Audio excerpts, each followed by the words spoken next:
कैसे हैं? आइए आज मैं आपके लिए एक नया टॉपिक लेकर आया हूँ।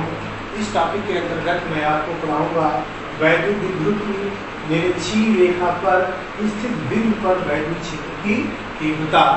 इसके लिए हम इसकी गणना इस प्रकार करेंगे। आइए हम चित्र के माध्यम से आपको समझाते हैं। मान लेते हैं कि एक वैद्युत विद्युत AB है। इनके सिरों पर -Q तथा +Q आवेश स्थित है। इसके केंद्र O से R दूरी पर एक बिंदु P है जहां वैद्युत क्षेत्र की तीव्रता की गणना करनी है। अब हम P बिंदु पर देखें तो यहाँ पर एक P बिंदु से लंबवत इधर ऊपर की ओर,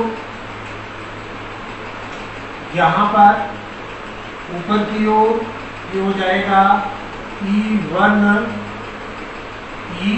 क्योंकि यहाँ से कुछ कोण पर है sin थीटा और एक इधर नीचे की ओर होगा, इसे हम कहेंगे E2 sin थीटा। ये दो वैद्युत क्षेत्र की तीव्रता समान परिमाण तथा विपरीत दिशाओं में होंगे, जिसके कारण ये दोनों एक दूसरे से निरस्त हो जाएंगे। लेकिन अब +Q आवेश के कारण बिंदु P पर वैद्युत क्षेत्र की जो तीव्रता होगी वो VP दिशा में इधर की ओर होगी और -Q आवेश के कारण P बिंदु पर वैद्युत क्षेत्र की तीव्रता PA दिशा में इधर की ओर होगी, यदि यहाँ पर E1 और यहाँ पर E2 तथा O से A तथा O से B के बीच की दूरियां n है और ये दोनों एक दूसरे के परपेंडिकुलर है, लंबवत है। इसलिए यहाँ पर एक समकोण त्रिभुज बनेगा, जिसके कारण A से P या B से P की दूरी निकाली जाएगी पाइथागोरस प्रमेय से √r² + l²।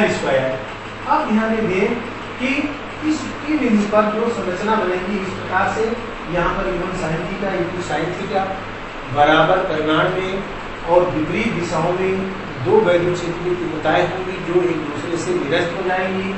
दूसरी स्थिति होगी कि हमें जो है जो वैद्युत क्षेत्र की दिशा लेनी है, क्योंकि यहाँ पर एक वैद्युत क्षेत्र की तीव्रताएं हैं तो एक ही दिशा में, लगभग एक ही दिशा में है, इसलिए E1 और E2 एक दूसरे से जुड़ जाएंगे। कब एक ही दिशा में होंगी?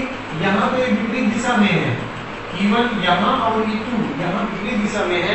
लेकिन ध्यान देना है कि E1 जो है ये परिमाण है, एक थीटा कोण है, यहाँ E2 परिमाण है, एक थीटा कोण है। यदि इस पर एक लंब डाल दें, यहाँ पर एक समकोण त्रिभुज बनेगा, जिसका एक कर्ण होगा, एक आधार होगा। कर्ण और आधार में जो संबंध बनता है वो cos थीटा का बनता है। cos थीटा बराबर आधार बटे कर्ण होता है, इसलिए यहाँ होगा cos थीटा बराबर आधार है, हमें निकालना है आधार, इसको मान लें हम EP बटे या E मान लें, E बटे जो कर्ण है वो E1 है, तो या EP भी इधर की ओर मान लें, यहाँ हो जाएगा EP बराबर गुणा हो जाएगा E1 cos थीटा, अर्थात इसकी दिशा इधर की होगी, E1 cos थीटा होगी। इसी तरह जब इसके लिए निकालेंगे तो यहाँ भी एक समकोण त्रिभुज बनेगा, यहाँ भी हम cos थीटा की गणना करेंगे तो EP बराबर ये भी होगा E2 cos थीटा। अब दोनों की दिशा समान हो गई, दोनों की दिशा समान होने के कारण कुल E बराबर होगा E1 cos theta + E2 cos theta, अर्थात जो वैद्युत क्षेत्र की तीव्रता होगी वो E1 E2 cos थीटा के योग के बराबर होगी। आइए अब इन बातों को हम यहाँ पर लिख लेते हैं। यहाँ पर हम लेंगे कि माना AB एक वैद्युत द्विध्रुव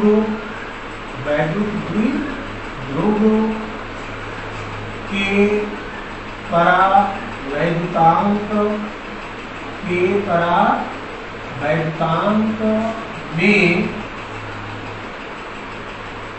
परावैद्युतांक में रखा हुआ है जिसके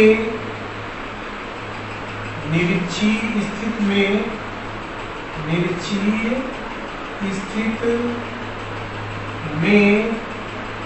केंद्र O से r दूरी पर एक बिंदु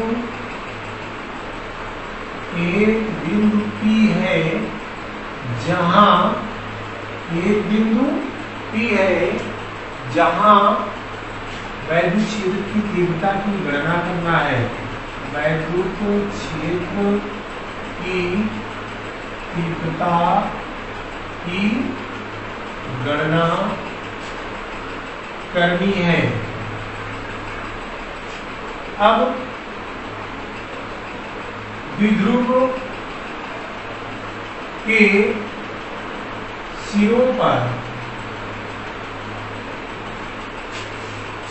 पर प्लस Q तथा माइनस Q आवेश हैं जो एक दूसरे से 2l दूरी पर हैं। अब माइनस Q तथा प्लस Q आवेश से P बिंदु की दूरियां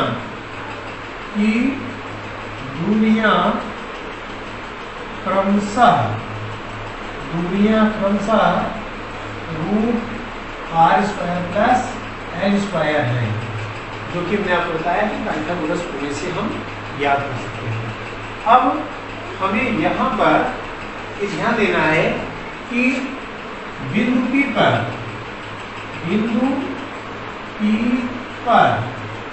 E1 sin थीटा तथा E2 sin थीटा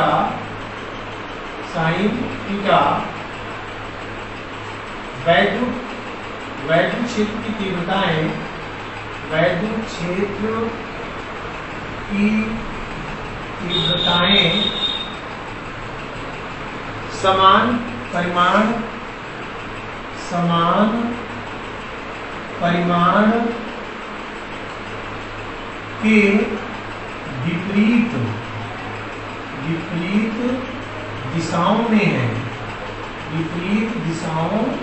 में है, जो एक दूसरे से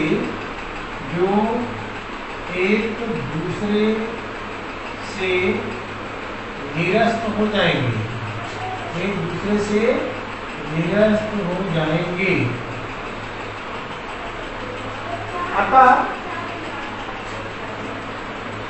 अतः P बिंदु पर ही माइनस Q आवेश के कारण वैद्युत क्षेत्र की तीव्रता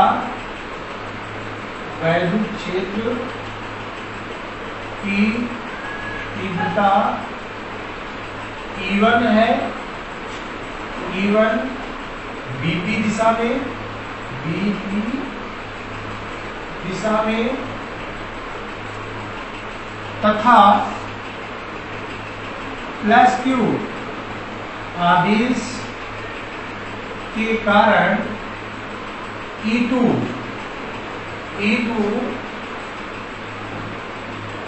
PA दिशा में है। अब यहाँ आप देखें तो माइनस प्लस Q आवेश के कारण E1 जो है ये BP दिशा में इधर की ओर है, माइनस Q आवेश के कारण यहाँ पर E2 इधर की ओर है, माने PA दिशा में। अब इन दोनों को एक ही दिशा में ज्ञात करना हो तो यहाँ पर मैं ज्ञात करके आपको दिखाया हूँ कि एक ही दिशा में इसका होगा E1 cos थीटा तथा E2 cos थीटा। अब यहाँ पर हम लिखेंगे कि यदि इनकी दिशा यदि इनकी दिशा प्लस क्यू, इनकी दिशा द्विध्रुव के समांतर, द्विध्रुव के समांतर प्लस क्यू से माइनस क्यू आवेश की ओर हो तो ई हो तो इनकी दिशाएं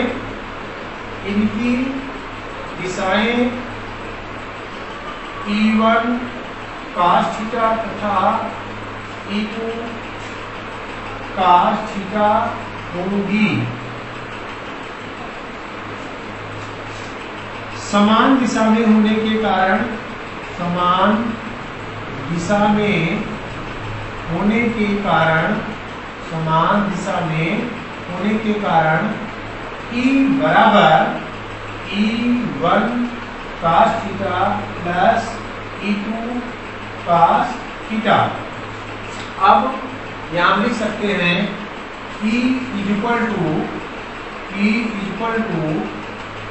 E1 के स्थान पर 1/4πε0 के इंटू माइनस क्यू आवेश के कारण हो Q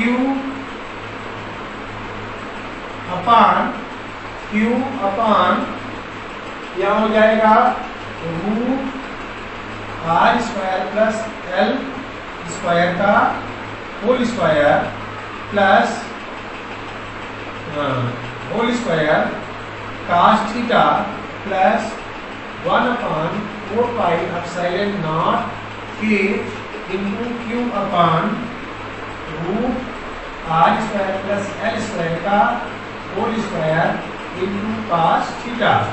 एक E1 cos थीटा और E2 cos थीटा के मान होंगे क्योंकि इनकी दिशाएं समान होंगी। अब इसको लिख सकते हैं E इक्वल टू यहाँ पर 1/4πε0 के इंटू Q अपान R square plus L square cos theta, यहाँ स्क्वायर से रूट कैंसिल हो जाएगा, प्लस 1/4πε0 के इंटू Q अपान R square plus L square cos theta. अब इसका दोनों का योग करेंगे, ये बराबर आएगा 1/4πε0 के Q अपान R square plus L square into 2 cos theta. अब यहाँ पर थोड़ा सा ध्यान देना है कि cos थीटा का मान क्या होगा, cos थीटा का मान निकालना है। अब यहाँ पर इस त्रिभुज में, यहाँ ध्यान देना है, इस त्रिभुज में, त्रिभुज कौन सा बन रहा है, POB में cos थीटा बराबर OB अपान PB। और पाइथागोरस प्रमेय से,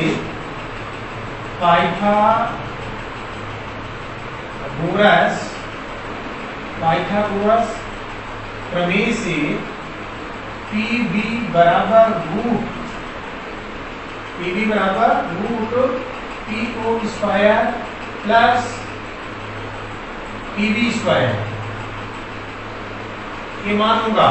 अब यहाँ लिख सकते हैं हम cos थीटा बराबर OB अपान PB की जगह पर root PO square plus PB square equal to, अब यहाँ लिख सकते हैं हम cos theta equal to OB बराबर है L के अपान, यहाँ पर EO बराबर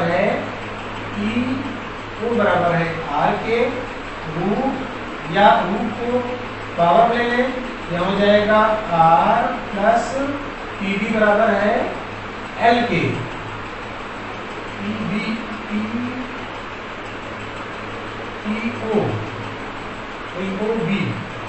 PO square plus OB square. तो यहाँ OB स्क्वायर बराबर होगा L के, इनकी पावर हो जाएगा 1/2, क्योंकि यहाँ रूट है। अब यहाँ पर हम cos थीटा का मान, इस cos थीटा का मान यहाँ रख सकते हैं। यहाँ हो जाएगा E = 1/4πε0 K into Q/R² plus L² into 2L/R plus L की पावर 1/2। यहाँ देखा जाए कि दोनों गुणांक में है और गुणा करते समय घातें जुड़ जाती हैं। जब हम यहाँ इसकी घात है R² प्लस L² और इसकी R² प्लस रूट में है यहाँ पर, तो ये हो जाएगा यहाँ पर R प्लस L का होल स्क्वायर यहाँ हो जाएगा। ये जब इसको हल करेंगे R प्लस L का होल स्क्वायर, यहाँ है R प्लस L का होल स्क्वायर, तो यहाँ इसकी पावर 2 है और इसकी पावर 1/2 है।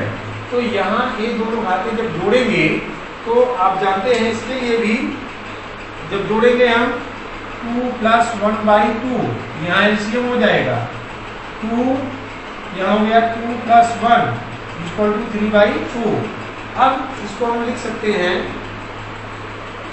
बराबर करके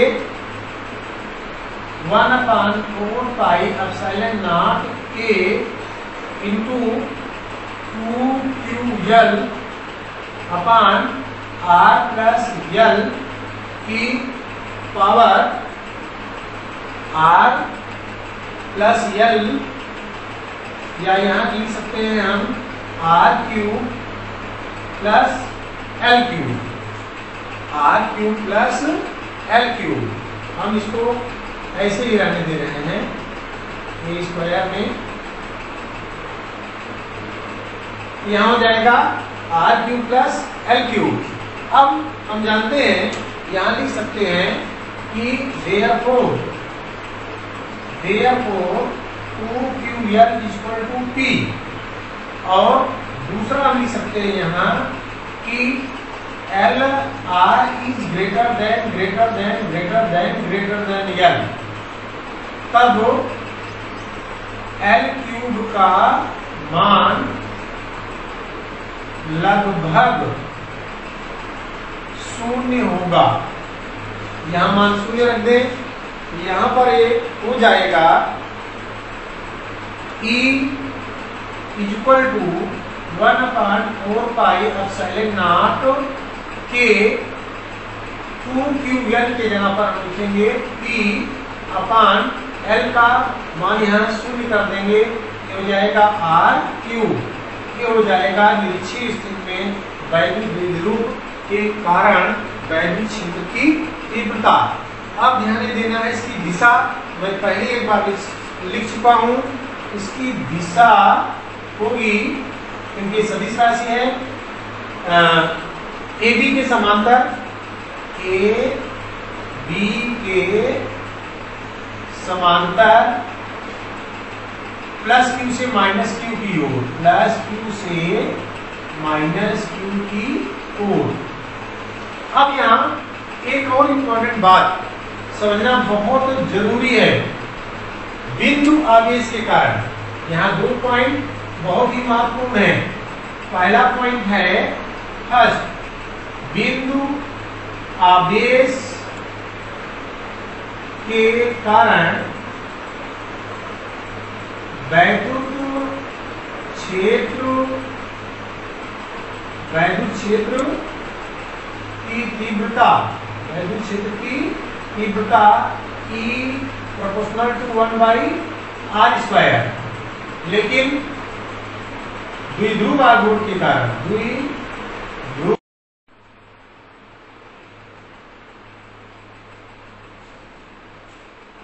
हाँ, यहाँ पर आपको ध्यान देना है कि त्रिभुज POB में cos θ बराबर OB/BP, क्योंकि आधार क्षेत्रफल होता है पाइथागोरस थ्योरम से, PB बराबर √PO² plus OB²।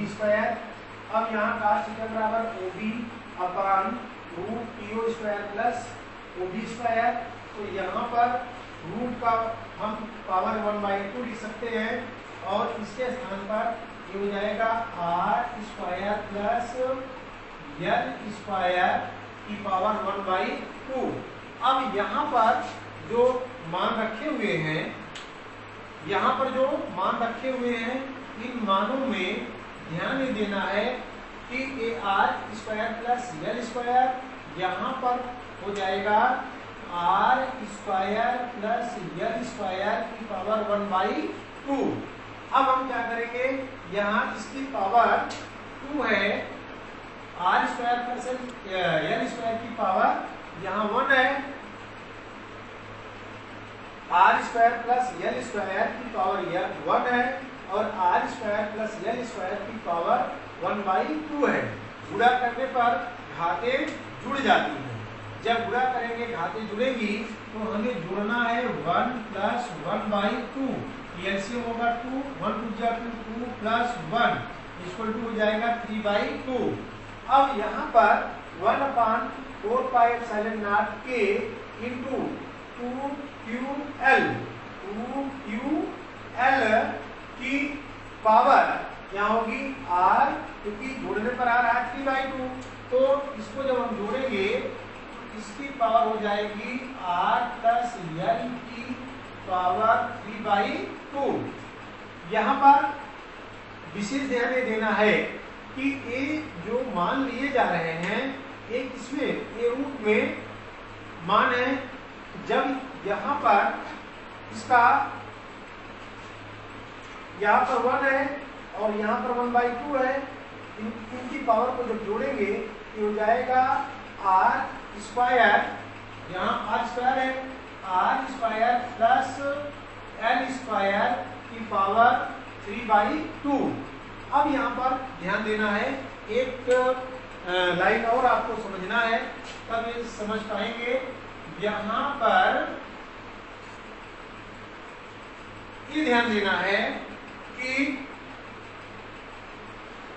E equal to 1/4 pi epsilon nought के इंटू क्यू अपान, यहाँ हो जाएगा r square plus l square की पावर, क्योंकि यहाँ पर therefore 2ql equal to p।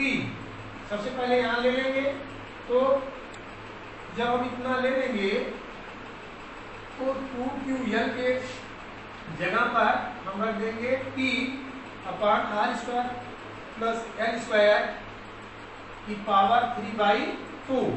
तो यहाँ 3/2 जो है इसमें l स्क्वायर की वैल्यू जो है यहाँ लिखेंगे r is greater than l, तब r स्क्वायर का मान लगभग कितना हो जाएगा 0, l स्क्वायर का मान लगभग 0 होगा।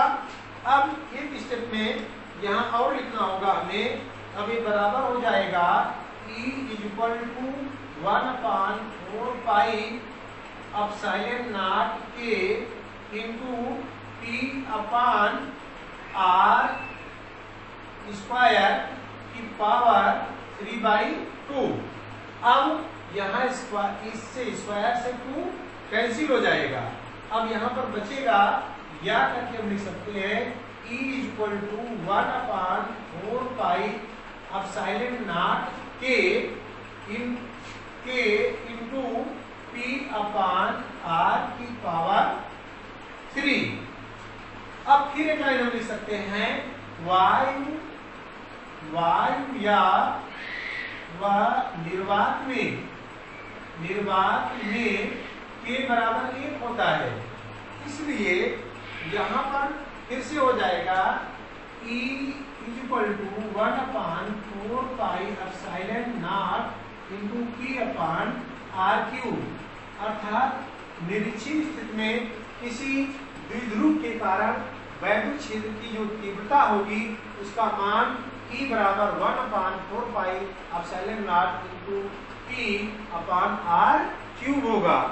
अब एक विशेष बात पर ध्यान देना आवश्यक है कि बिंदु आवेश के कारण वैद्युत क्षेत्र की तीव्रता E inversely proportional to r square होता है, परंतु द्विध्रुव आघूर्ण के कारण वैद्युत क्षेत्र की तीव्रता E inversely proportional r cube होता है।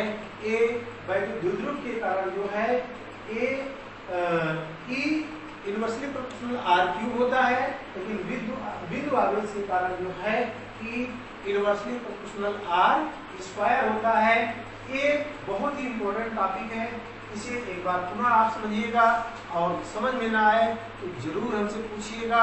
इस वीडियो में सिर्फ इतना ही, से इसमें अगला टॉपिक लेकर नेक्स्ट डे आऊँगा। धन्यवाद।